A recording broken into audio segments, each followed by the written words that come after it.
जीवन में वो लोग बहुत सुखी हैं। अच्छा बताओ, सुखी होने का मंत्र क्या है? आपसे मैं पूछूंगा, मुझे नहीं पता, आप बताओ। सुखी होना हो किसी को, आप में से किसी को सुखी होना हो तो क्या करना पड़ेगा? ये बच्चा उत्तर देगा। बेटा उत्तर दो। मैया उत्तर देंगे, झोला लिए वाली मैया। भगवान का नाम, ठीक है आपकी बात कि भगवान का नाम लेने वाला सुखी होता है, पर संतुष्टिजनक उत्तर नहीं है। ये मैया बताएंगे। पिंक दुपट्टा। सुखी होने के लिए क्या करना पड़ेगा? क्या सुखी होना हो किसी को तो क्या करना पड़ेगा? क्या बता दें अब हम? मैया आप बताओ, मेरी मां लाल मैया। हाँ सिंपल, सुनो। सुखी किसे होना है? उठा लो हाथ, मंत्र ले लेना, याद कर लेना, घर में जाना, आनंद से रहना। अब नीचे करो हाथ। जिसे सुखी रहना है एक मंत्र है, संतोष। क्या है? जिसके जीवन में संतोष आ गया, जिस दिन आ गया उसी दिन से वह संसार का सबसे सुखी व्यक्ति हो गया। संतोष। बिनु संतोष न काम न साईं। बिना संतोष के आप सुखी हो पाएंगे? आपके पास जब 1000 नहीं था तो 1000 की इच्छा थी, 1000 आया तो 10,000 की इच्छा हुई, 10,000 आए तो 1 लाख की इच्छा हुई, 1 लाख आए तो 10 लाख की इच्छा हुई, 10 लाख आए तो 1 करोड़ की इच्छा हुई, 1 करोड़ आए तो 10 करोड़ की, 10 करोड़ आए तो 1 अरब की इच्छा। इच्छाओं का क्या अंत है?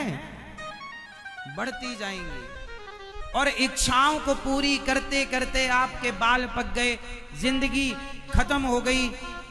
क्या मिला?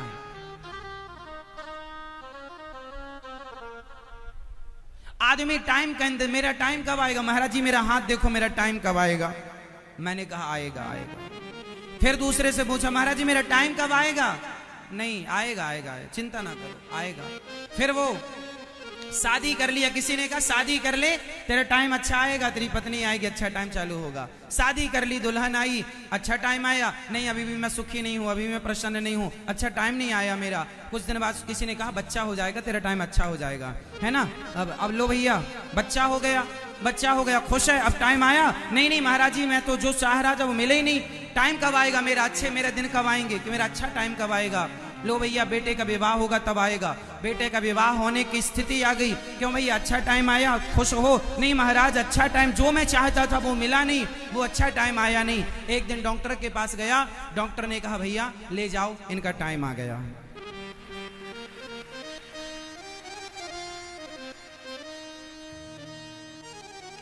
जिस टाइम की तलाश में था अब आ गया, घर ले जाओ, टाइम आ गया।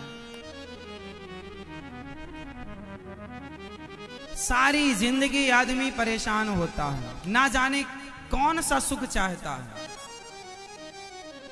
जितना है आदमी उसको खा नहीं पा रहा है, जितना है उतने में रह नहीं पा रहा है। आपके पास जितने कपड़े हैं आप उतने पहन नहीं पा रहे हैं,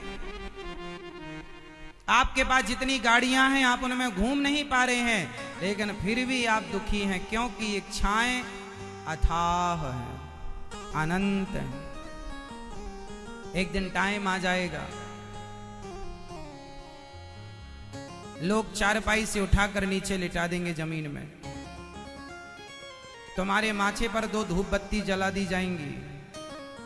लोग बोलेंगे क्या हो गया? बोले टाइम आ गया। इसी टाइम की तलाश थी ना तुम्हें? टाइम कब आएगा? टाइम आ गया, लो जाओ मरो।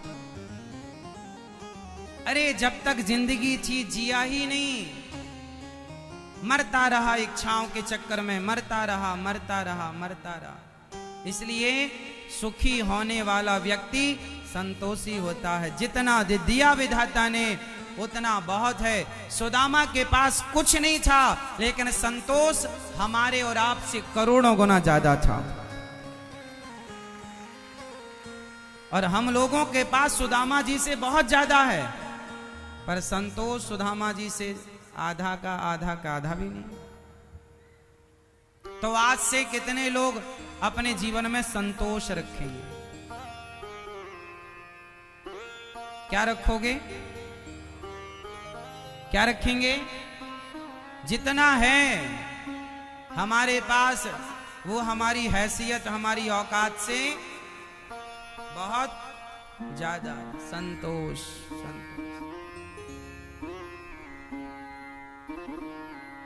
एक आदमी, अच्छा आज का आदमी दुखी क्यों है? दुखी इसलिए नहीं है कि उसके पास पैसे नहीं है, दुखी इसलिए है कि उसके पास ज्यादा पैसे क्यों है, इस बात का उसे ज्यादा दुख है। एक आदमी रो रहा था, महाराज जी मेरा पड़ोसी 10,000 के जूते पहनता है और मेरे पास फटी चप्पल भी नहीं है। भगवान ने ऐसा भेदभाव क्यों किया? एक के पास 10,000 के जूते हैं और मेरे पास जूते भी नहीं है।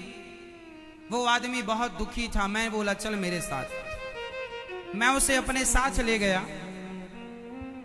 और मैं उसे उस व्यक्ति के पास ले गया जिस व्यक्ति के पांव नहीं थे।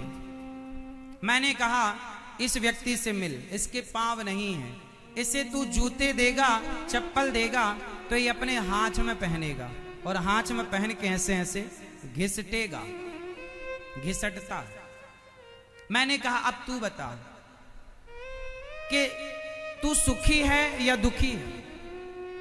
यदि तू तुलना करे 10,000 का जूता पहनने वाले से तो तू दुखी है, और इससे तुलना कर कि इसके पास तो पांव ही नहीं है जूता पहनने को, तो इससे तू सुखी है। यदि सुखी होना है तो अपने से बड़े को नहीं, अपने से छोटे को देखना सीखिए कि हमारे ऊपर ईश्वर ने कितनी बड़ी कृपा की कि कम से कम चप्पल जूते भले ना हो पांव में, पर चलने को पांव हैं। उनसे बेहतर हो आप जिनके पास पांव ही नहीं। चप्पल जूते हाथ में लोग पहन के घिसट रहे, फिर भी आपको शिकायत है भगवान तुमने हमें क्या दिया? वाह क्या दिया? शिकायत ही करते रहोगे या कभी धन्यवाद भी देना सीखोगे? स्थितियां परिस्थितियां बनती रहेंगी, बिगड़ती रहेंगी, लेकिन अपने मन को स्थिर करना सीखिए, अपनी इच्छाओं को कंट्रोल करना सीखिए। संतोष सबसे बड़ा धन है। गौधन, गजधन, बाज धन और रतन धन खान, जब आवे संतोष धन सब धन धूरी समान। सबसे बड़ा धन है संतोष। इच्छाओं का अंत कर दीजिए। क्या कर दीजिए मेरी मां? इच्छाओं का अंत कर दीजिए और भगवान के चरणों में आत्म समर्पण कर लीजिए। क्या करो मेरी मां? भगवान के चरणों में आत्म समर्पण